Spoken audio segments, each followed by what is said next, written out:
Bonjour à tous et bienvenue dans une nouvelle vidéo Fit Claire.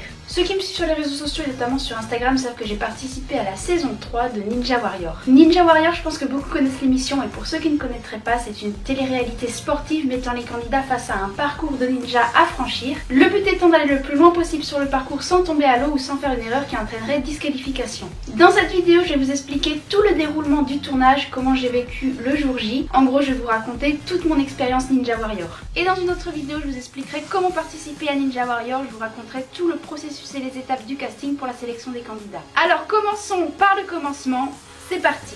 Il y a un an a été diffusée la deuxième saison de Ninja Warrior que j'ai regardée à la télé. C'est une émission qui me plaisait beaucoup par son aspect sportif et de compétition. Je m'imaginais à la place des candidats et j'avais vraiment envie de tester le parcours. Et là j'étais loin, très loin d'imaginer que moins d'un an plus tard, je serais à leur place sur le plateau Ninja Warrior. Et surtout, j'étais loin d'imaginer que c'était bien plus difficile que ça ne paraissait à la télé. Je vais pas vous détailler le déroulement du casting car comme je l'ai dit juste avant, je vais faire une vidéo spécialement dédiée à ce sujet. C'est une vidéo d'ailleurs que je vous conseille si vous souhaitez vous aussi participer à Ninja Warrior. Du coup, je vais tout de suite passer au plus intéressant et vous raconter le tournage et les préparations du tournage. Donc Ninja Warrior s'est tourné fin mars, début avril à Cannes. Nous étions environ 250 candidats sélectionnés et répartis sur 5 primes. Le prime, c'est la première étape de la compétition visant à sélectionner les 12 candidats qui sont allés le plus loin et qui s'affronteront au cours de la demi-finale. Il y a 5 primes en tout répartis sur 5 soirées et il y a 12 candidats donc sélectionnés à chaque fois, ça fait 5 x 12, 60 candidats qui sont sélectionnés pour la demi-finale.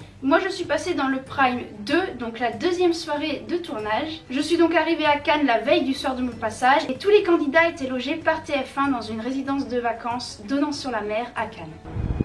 Il fait super beau à Cannes, on dirait que c'est déjà l'été. Ça y est, je suis arrivée à Cannes à l'hôtel où je vais loger durant le tournage de Ninja Warrior. Et voilà ma chambre qu'on va découvrir tout de suite. Je viens d'arriver à la villa où sont logés les candidats pendant le tournage de Ninja Warrior. J'ai eu mon accréditation. Et puis je vais vous faire un peu visiter cet appartement où je loge. Et il est vraiment super bien face à la mer. Regardez ça, comme c'est beau.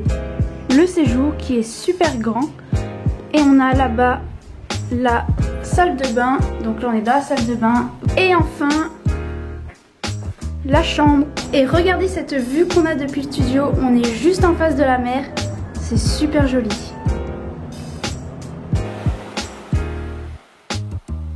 Fallait quand même que je vous montre la piscine de l'hôtel et cette vue. Le jour de mon arrivée, j'ai été convoquée pour une visite médicale obligatoire avec un test d'effort. C'est la dernière étape obligatoire avant de pouvoir participer. Le test d'effort permet de vérifier qu'on n'a pas de problème cardiaque à l'effort. C'est bientôt mon tour de passer au test d'effort. Là, on m'a déjà posé les électrodes.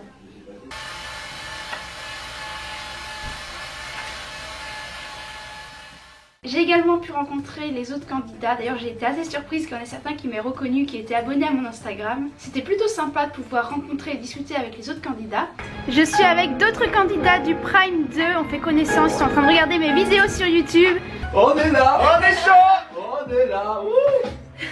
Le soir du jour J, je suis allée faire un petit tour sur le port de Cannes pour aller un peu repérer les lieux. C'était le soir du Prime 1. Je me suis approchée de l'endroit où a lieu le tournage puisque c'est en extérieur sur le port de Cannes. Et j'ai essayé d'apercevoir le parcours mais j'ai rien vu. Ensuite je suis rentrée, j'ai dormi et c'était le jour J. Se réveiller face à cette vue, je crois qu'il n'y a pas mieux.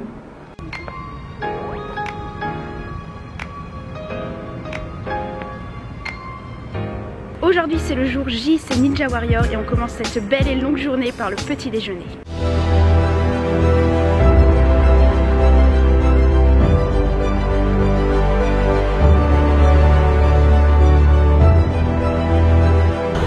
Voilà le petit déjeuner avant Ninja Warrior. Des fruits, pain au chocolat, croissant, jambon pour les protéines et le chocolat chaud. Donc le jour J, j'avais rien de prévu dans la journée jusqu'à environ 16 h. J'étais allée avec d'autres candidats sur le lieu de tournage pour essayer d'apercevoir les obstacles qu'ils étaient en train de préparer parce que le parcours est modifié d'un prime à l'autre. Pour de Ninja Warrior que je vais découvrir ce soir. On est en train de repérer le parcours de ce soir qui est en train d'être construit et ça fait un peu peur. Il est fréquent qu'il y ait des petits soucis techniques lors du tournage que vous voyez bien évidemment pas à la télé. Il n'est pas rare que le parcours casse après un certain nombre de passages. Du coup, ils sont obligés de le modifier à chaque prime ou du moins de le réparer. Il y a un petit souci technique. On a aussi fait un petit tour dans la tente candidat pour un peu repérer les lieux. Je suis dans la tente candidat. Le trampoline pour l'échauffement. Ici pour le make-up et le coin pour manger. Et il y avait juste devant la tente candidat une échelle d'Hercule et une corde prévue pour l'échauffement. Et moi j'avais jamais testé l'échelle d'Hercule, du coup je me suis un peu entraînée. Qui c'est qui nous fait une échelle d'Hercule? Il met les mains de l'autre côté. Bon ok, c'est pas forcément le meilleur moment pour s'entraîner quelques heures avant le passage, mais au cas où il y avait l'échelle d'Hercule dans le parcours que je devrais faire le soir, bah comme ça j'aurais déjà pu le tester avant.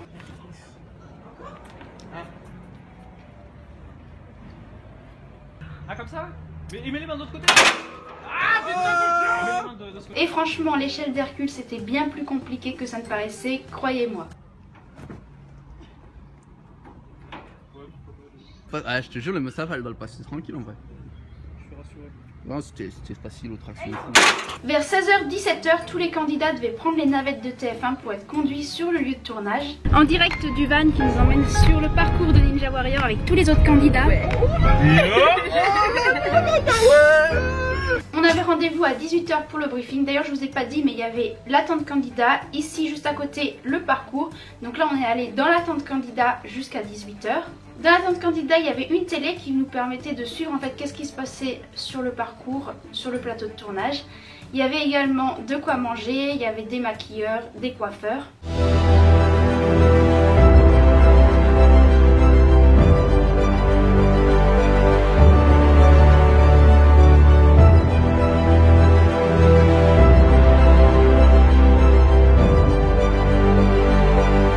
Et voilà le résultat.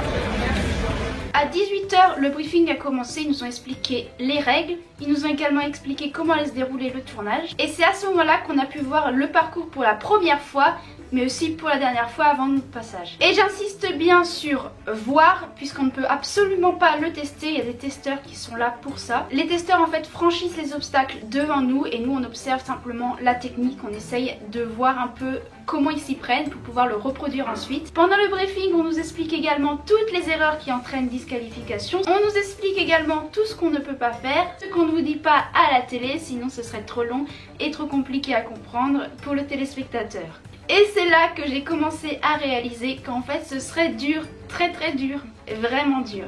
Une fois que c'était fait, on est tous retournés dans la tente candidat et on a attendu qu'il fasse nuit pour que le tournage commence. Si vous regardez les émissions, vous remarquerez que le tournage a lieu effectivement de nuit. Croyez-moi, ils se sont préparés, entraînés, ils me l'ont dit, ils sont prêts, ils sont au taquet. Et alors, ils ont un objectif, c'est se qualifier pour le final. Et réussir ce personne n'a jamais encore réussi dans Ninja Warrior en France, atteindre le sommet de la tournée et remporter les 100 000 €. Chaque candidat a un horaire approximatif de passage. Moi je devais passer entre 23h30 et minuit à peu près, je me souviens plus exactement. Puis ça a commencé, on suivait tous les candidats depuis la tente sur la télé. On avait le direct de tout ce qui se passait, encore une fois rien à voir avec ce que vous voyez à la télé. Vous, ce que vous voyez, ça a été coupé, monté et il manque beaucoup de choses. D'ailleurs certains candidats ne sont même pas diffusés à la télé et ça c'est chaud. Imaginez vous participez à Ninja Warrior et vous êtes même pas diffusé.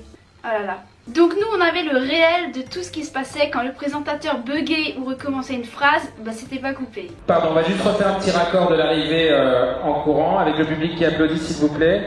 Et l'avantage aussi, bah, c'est qu'on n'avait pas les pubs. L'ambiance dans la tente candidat était au top, tout le monde s'encourageait, il n'y avait pas de rivalité, c'était très sympa. Puis est arrivée mon heure de passage. À ce moment-là, j'ai été accompagnée un petit peu en avance pour pouvoir tourner des plans d'illustration. Tout le monde ne fait pas ça, donc j'étais très contente qu'ils me choisissent. Les plans d'illustration, c'est des plans qu'on voit par exemple entre le passage de deux candidats pour faire une sorte de transition.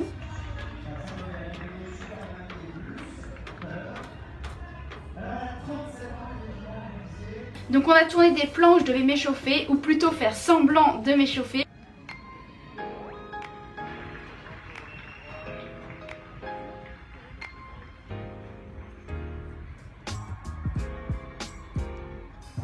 Tourné plusieurs fois ces plans, comme je vous l'ai dit, c'est juste pour faire des transitions, pour faire joli à la télé. Puis j'ai été appelée sur la ligne de départ et c'est là d'un coup que je me suis rendu compte que ça y est, j'y étais, j'étais dans Ninja Warrior, j'allais passer sur TF1 et je serais vue par des millions de téléspectateurs. C'était très impressionnant Il y avait plein de caméras, je savais pas si les caméras me filmaient ou pas encore, je savais pas où regarder, je savais pas quoi faire en attendant mon départ tout simplement. Puis le départ a été donné et tout s'est passé très très vite. Heureusement ça a été filmé, sinon je m'en souviendrai pas, parce que vous savez quand vous êtes submergé par les émotions, vous vous souvenez pas forcément de tout ce qui s'est passé. J'avais demandé à d'autres candidats de filmer mon passage depuis la télé de l'attente pour pouvoir me revoir, parce que je savais qu'une fois qu'ils le diffuseraient à la télé, ils auraient coupé, ils l'auraient raccourci au maximum. Et du coup, j'ai mon passage complet que vous ne verrez jamais autre part que sur ma chaîne, que je vais vous montrer. Attendez un peu. Bonne question. Je suis sûr il est dans le public. Ah, elle est claire. Allez, c'est une toute jeune femme de 20 ans, étudiante en sport, qui se présente au départ. Et attention, vous étonnez. Alors le premier obstacle, je le passe sans trop de difficultés. Oui, c'est clair. C'est clair. C'est clair. Elle s'appelle Claire. Elle s'appelle Claire. C'est nul. Pardon, elle s'appelle Claire Derriès. Serre. Puis j'arrive sur le second obstacle, je savais que beaucoup avant moi avaient échoué sur cet obstacle, mais il me faisait pas si peur que ça extérieurement, il me paraissait pas si compliqué. C'était un gros rouleau qu'il fallait agripper avec les bras et les jambes, et c'était un peu en pente, du coup le rouleau il roule. Donc moi j'arrive, j'agrippe le rouleau, je prends mon temps, je me dis que je préfère prendre mon temps plutôt que de faire n'importe quoi. Je vous montre bien évidemment les images, puisque ça je suis sûre qu'ils vont le couper en montage pour raccourcir. Les caméramans ils abusent un peu trop.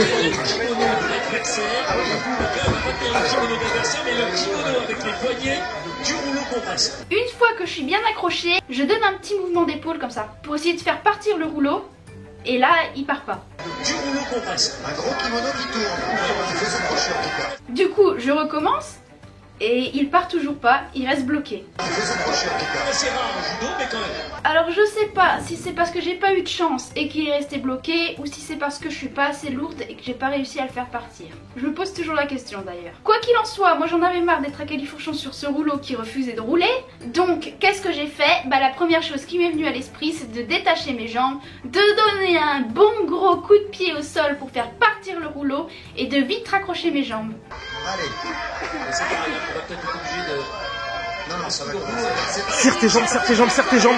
Et en fait, j'ai pas eu le temps de bien raccrocher mes jambes, et avec la force centrifuge, j'ai une jambe qui a lâché, et à partir de ce moment-là, c'était fini. En fait, la force du rouleau en rotation, qu'on appelle la force centrifuge, est tellement importante qu'elle m'empêche de rapprocher ma jambe du rouleau pour la raccrocher, mais au contraire, elle va l'éloigner.